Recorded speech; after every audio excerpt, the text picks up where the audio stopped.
Aprendendo com as provações. Hoje conheceremos uma nova justificativa divina para a ocorrência de provas, sofrimentos na vida do ser humano. Sim, há intenções divinas para sempre sermos melhores do que somos e nos aperfeiçoarmos pela mão de Deus para um breve encontro com Ele e para viver com Ele na eternidade. Deus quer nos purificar e nos aperfeiçoar para isto. Justificativa número 54. As provações são ocasiões e meios de ensino utilizados por Deus para repreender e punir o obstinado, impenitente e irredutível pecador, com a intenção de, primeiramente, resgatá-lo das garras do mal. Provações podem ser longas, volumosas e intensas, a depender da maldade do nosso coração e também da dimensão do nosso desejo de aceitar ou não a vontade de Deus para a nossa vida e para nos convertermos ou não ao Senhor. Podem durar anos e décadas e serem muito fortes. A sede e a fome, por exemplo, têm essa natureza probatória. Versículo bíblico pertinente. Vive o Senhor, Deus de Israel, perante cuja face estou, que nestes anos nem orvalho nem chuva haverá, senão segundo a minha palavra. Primeiro livro dos Reis, 17, verso 1. Acabe, por 22 anos, fez um governo desastroso para o reino de Israel. O próprio rei adorou a Baal na terra dos Sidônios, de onde tomou por mulher a Jezabel, filha do rei. Ele também construiu altares para Baal em Samaria. Como consequência desses e outros atos de afronta ao Deus de Israel, todo o povo desviou-se dos caminhos do Senhor, tornando-se apóstata e idólatra.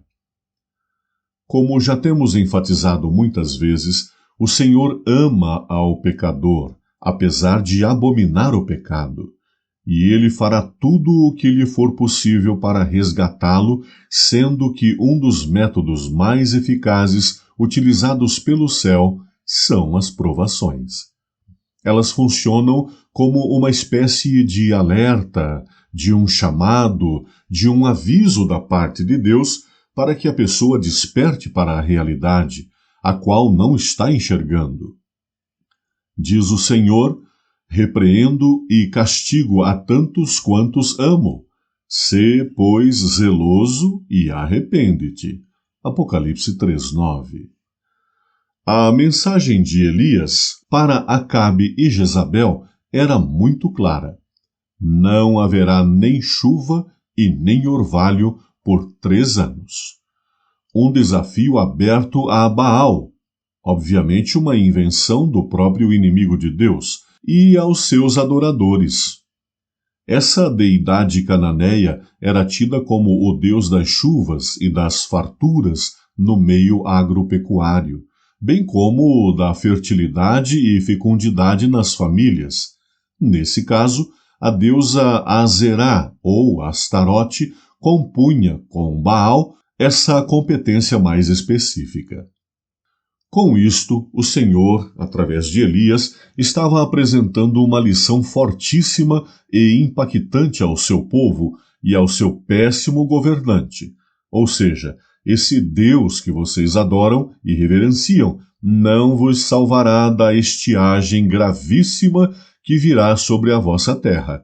Em outras palavras, não haverá fecundação nem fertilidade em Israel por mais de 3 anos. Para uma nação que vivia o auge da prosperidade material, esta declaração de Elias soou, inicialmente, como uma brincadeira de mau gosto.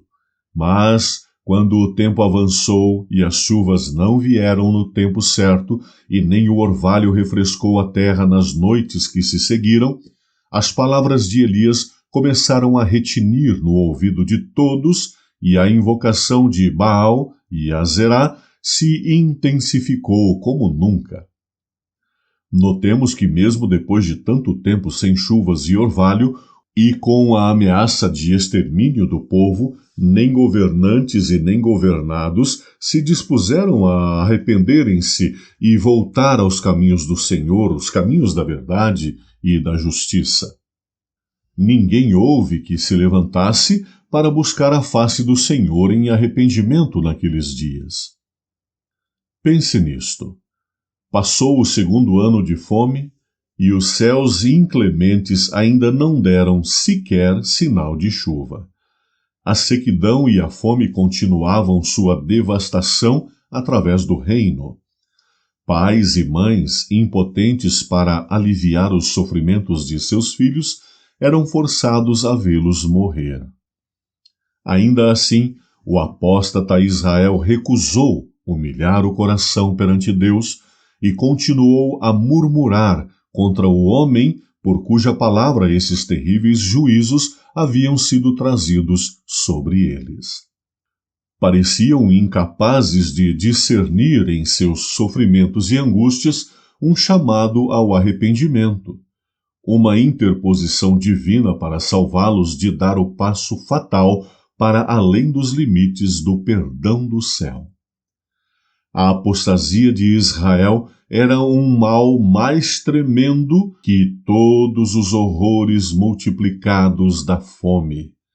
Deus estava procurando libertar o povo de seu engano e levá-los a compreender sua responsabilidade para com ele, a quem deviam a vida e todas as coisas.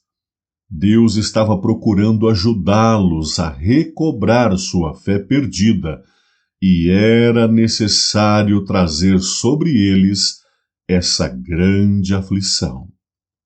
Profetas e Reis, página 164. Apenas uma pessoa demonstrou não estar envolvida naquela loucura espiritual, tendo se colocado ao lado de Deus, tanto para continuar adorando-o como único e verdadeiro Deus, como também para servi-lo na função de profeta: Elias, o tesbita. Sobre ele recaiu a missão de alertar ao rei e ao povo quanto à grave condição em que se haviam inserido. O relato bíblico informa que não houve arrependimento dos governantes, principalmente por parte de Jezabel, a rainha. Assim, instalou-se a necessidade de uma prova ainda maior para que, definitivamente, as pessoas reconhecessem que há Deus em Israel. Baal, que é Satanás, e seus adoradores seriam envergonhados sobre o Monte Carmelo. Ali, conforme já analisamos, Elias enfrentou e derrotou 850 profetas de Baal e Azerá, sendo que até mesmo antes do profeta de Deus ser atendido em sua oração, o povo já se manifestou favorável ao retorno para o Deus vivo de Israel.